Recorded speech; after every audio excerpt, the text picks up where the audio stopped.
This lake got drained pretty nicely, didn't it? Good. Fuck this place. It can be a pain in the ass to get out of here if you accidentally fall in without exploring the rest of the place.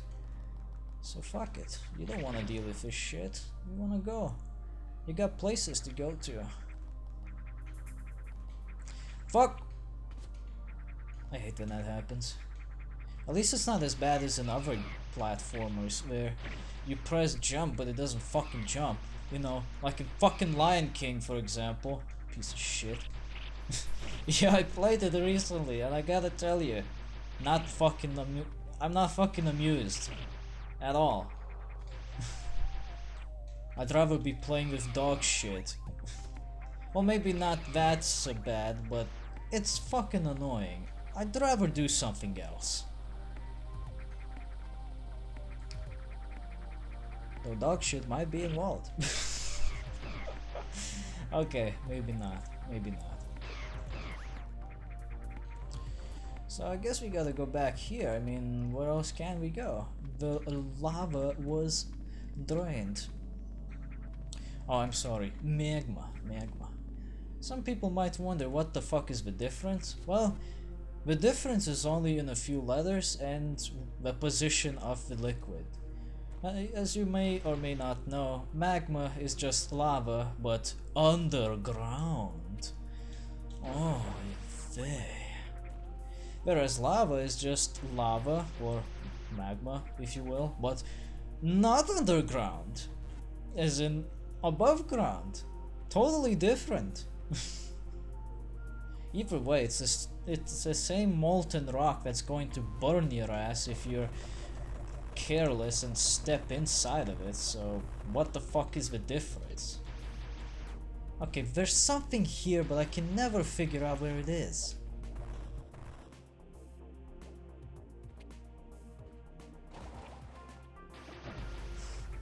Ten Metroids in this area. That is some pain waiting to be dished out. Speaking of pain, I was playing Painkiller the other day, and still pretty fun, as always. Of course, I was playing the Black Edition. I have the HD Edition as well, but what can I tell you? The HD Edition is not quite good. I mean, how to put it? HD version is not horrible by any means. However, I feel that it's not very good either. Mostly because most of the good levels, or just levels that you'd rather be playing than the ones that they have available to you, are locked behind DLC. You wanna play those fucking levels, but the game doesn't let you. You gotta pay for them.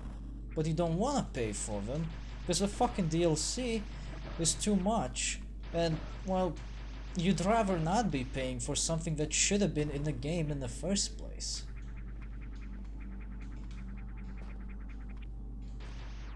It's just kinda stupid. Plus I feel that it's not that good as the Black Edition, because Black Edition is just the original bundled in with Battle Out of Hell.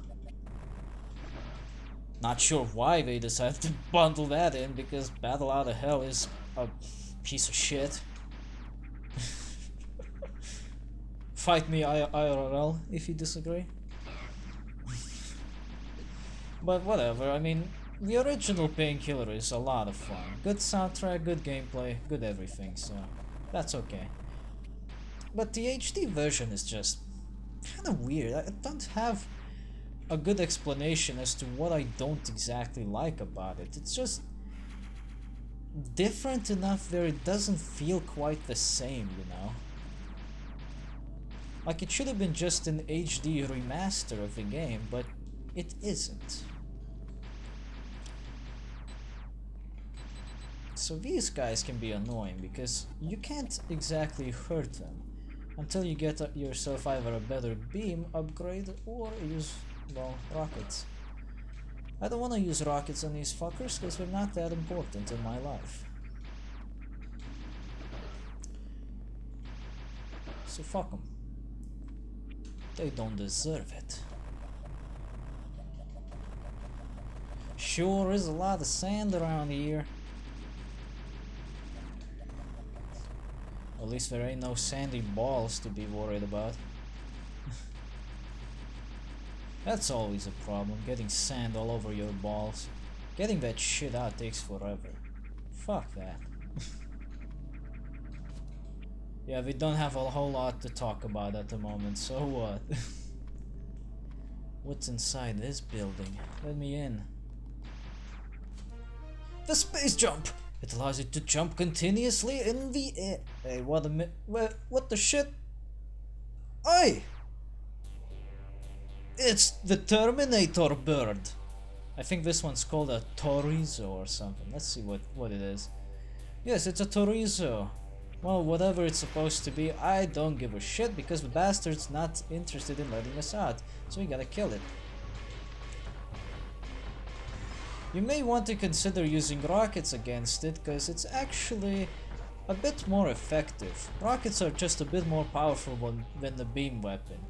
But, you know, it's kind of expected. I mean, the beam weapon is supposed to be like the universal choice. It doesn't have ammunition, but you can use it for as much as you feel like. Whereas the rockets are more powerful and more specialized, but you have ammo restrictions. So that's fine. Now the more you shoot at this guy, the more aggressive he becomes. And one thing I do not like about bosses in just any video game, not just this one, is whenever they decide, I'm gonna walk right into you and use contact damage. Contact damage is one thing that really needs to just fuck off in video games, because it's fucking stupid.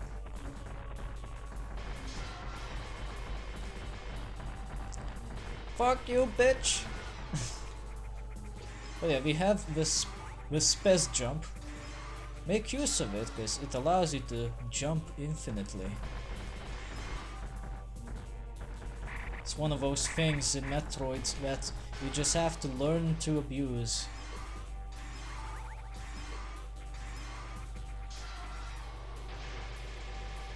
This guy is nearly dead, I believe. He doesn't take too long to kill, and he's not particularly powerful. Yeah, I think he's dead now. Your first time around he can be a bit challenging, but don't let that discourage you. I think with 3 energy containers, or maybe 2, you should be able to handle him. I mean, just blow up the projectiles that he spits out, which give you power-ups, and you'll be good. And now we have the space jump. You know, I find the space jump to be kind of iffy sometimes. It doesn't seem to work as reliably as I would like it to. That might just be me, but I sometimes seem to be missing the timing for it, but I don't understand why. Sometimes I'm just going like this, everything's fine, and then I do the same thing and it just stops working for a couple of seconds. Does anyone know why that happens? I sure would like to know.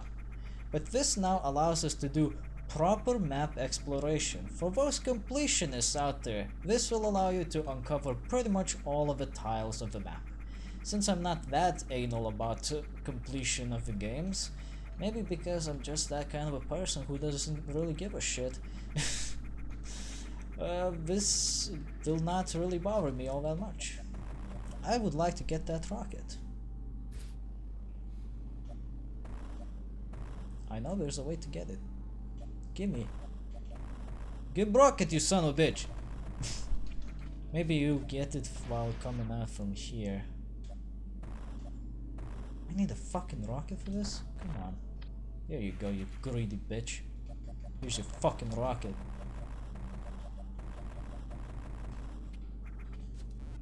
Oh yeah, you get the rocket while coming out. Okay. Some tiles just collapse on their own, but well, whatever. I mean, what else can I say? It's just a thing that happens and you have to deal with it. It's normal. What am I doing? Stopping and fucking crouching to shoot sand. What am I, a paraplegic? No offense to paraplegics, of course. I'm just making a joke at your expense.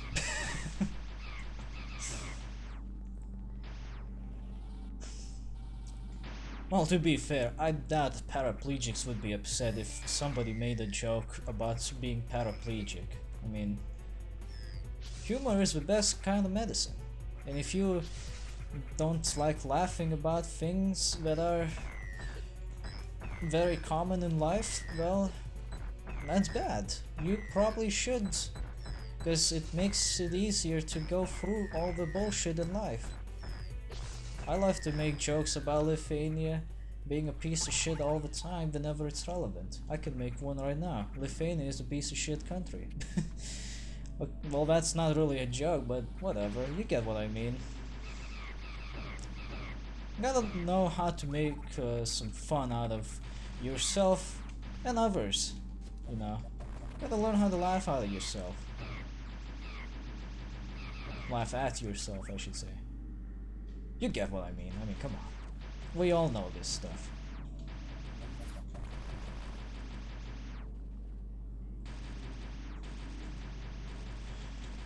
I know some people that have a really hard time just laughing at themselves or just their nationality and culture. I don't know. I don't see what the big deal is. I like laughing at stupid ass Lithuanians. I'm pretty sure there are plenty of people that are the same whenever I'm brought up into the topic, you know. Oh, look at that fucking Halder Richards. Ain't he a dumbass Lithuanian, ain't he? Well, I don't care. I know that Lithuanians are fucking stupid, so what? It's important to know that it's a stereotype, and it does not apply to everyone. And also, you gotta quit having a stick up your ass. Because it's really not that big of a deal.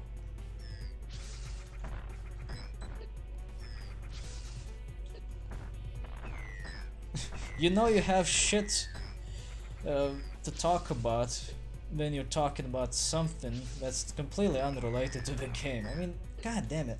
This is why I don't like doing playthroughs on good games. There's not much to talk about. Like most of the stuff that needs to be told about the game, you can kinda just see for yourself. Whereas with bad games, most of the time you spend explaining why it's bad, because not only can you see it, but you can also explain it in further detail, examples and everything. Whereas with good games, it's not only just that it's good and you don't have to explain much, because most of the time you can also just see why it's good, but also because of, well, you know, the biases. You're not really inclined most of the time to tell someone why something is good. It just is, and you're happy that it is. Whereas whenever something is bad, you are really interested to know why that thing is so bad. You really want to know what the fuck is the problem. It's quite interesting, isn't it? I need something here that's not accessible to me at the moment. So I guess we'll come back to that room later. Stop hopping around, you shit. I just want to shoot you. After clearing out this place, we're gonna call it a break. Why the hell are dumbbells attacking me anyway? Like, seriously. You can use morph bombs to identify what the blocks need you to use to blow them up. This is useful. But not entirely. I mean, it's nice, but half the time you kinda get the idea yourself as to what the big deal is.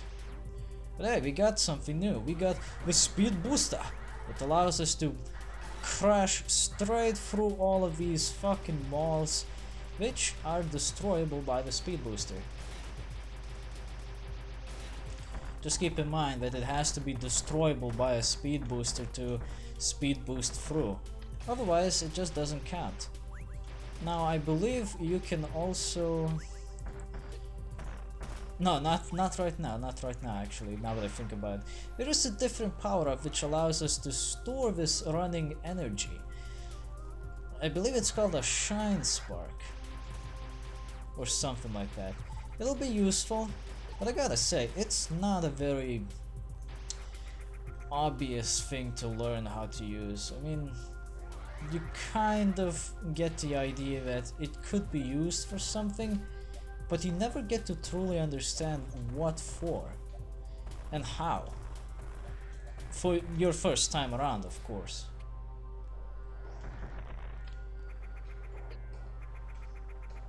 Like, I had a lot of trouble figuring out how to use a Shine Spark, and it's mostly because it's just kind of awkward to pull it off.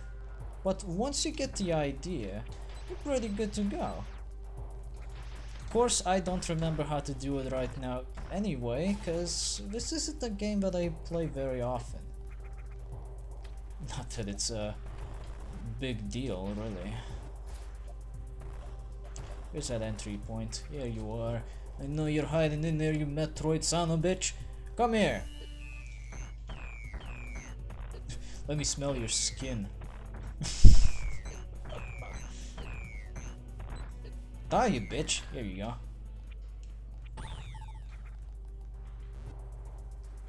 Take me down to Paradise City, where the energy tanks are blue and the Metroids are ugly as sin. Wait, that's not how the song goes? Well, tough fucking luck. Samus, stop burping and having hiccups all the time. You're on a fucking job. Like, fuck, stop drinking so much.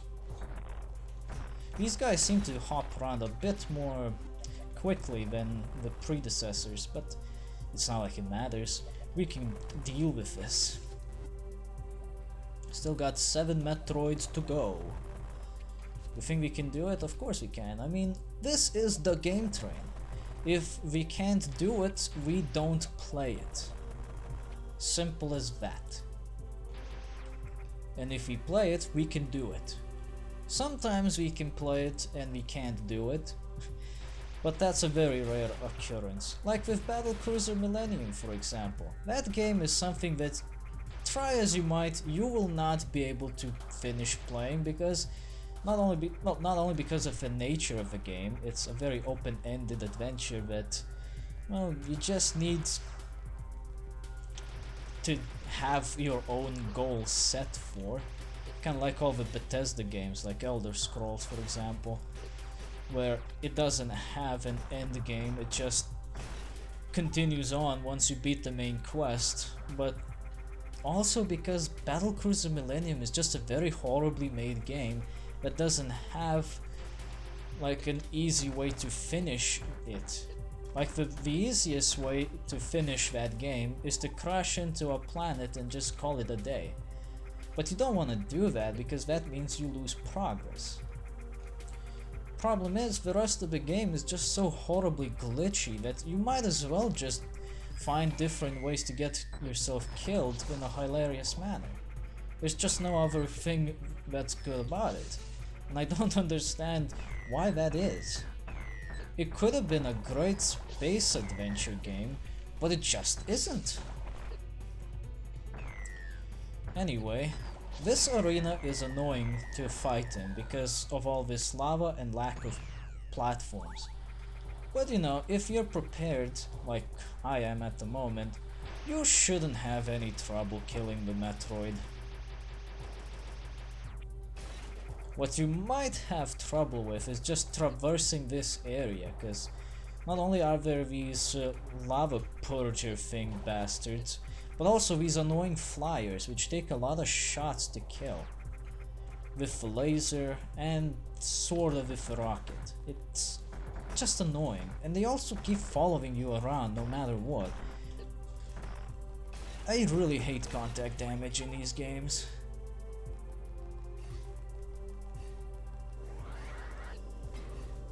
So you wanna run through all of this conveyor belt shit? Cause there's something going on here. Yeah, boy! we get to control our very own prototype bot from Chrono Trigger. Grab some super missiles, which kind of look like screws with lights on them. You know, it's kind of like a combination of screws and those screwdrivers with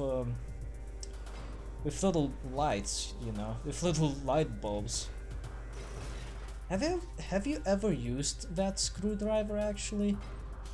It's such a weird thing, but it's very useful if you want to check if a certain component or something has a current going through it. Like you just put the screwdriver's head on one point, and then you put your finger on the other end, and if a light lights up, well, shit, you got yourself a fucking current going. You gotta do something about that. Can I go through here now, or do I need to? Yeah, I think I need to blow up another thing. Yes. Alright, that means you gotta make 3 trips with prototype. It really is a weird thing that you're playing as one of the prototypes from Chrono Trigger. The resemblance is uncanny. I'll put some pictures as a comparison. I mean, come on, just look at it. It looks exactly the same. It's quite amazing. I'm not complaining, mind you. This is something that I kinda like, cause this is a cool design. But I really wonder, did he actually copy the design, or was it just a huge coincidence? I'm willing to bet it's a coincidence, cause people normally don't steal designs like that from unrelated games, but you never know.